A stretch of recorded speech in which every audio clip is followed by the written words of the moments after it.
how to change Google Ads landing page.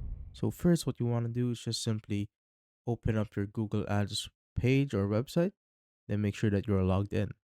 And once that's done, just simply click on the navigation menu here on the top left till you see these options right here and just simply find the audiences, keywords, and content.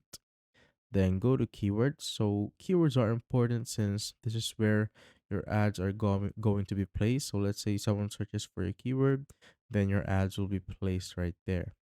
And once you're here, you will need to find the final URL section here on your keywords.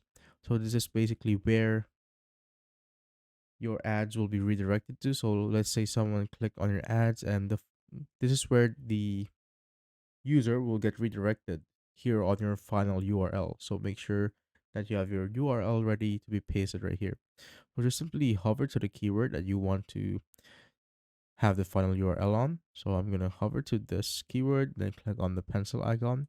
And here you will see a box where you could input your final URL. And as you can see, there's a checkbox here that says use a different final URL for mobile. So if I click on that, you can also have an option to have two different URLs based on their device. So this is the mobile final URL and this is the default one. So just simply paste your URL right here, then just simply click on save, and that is basically it.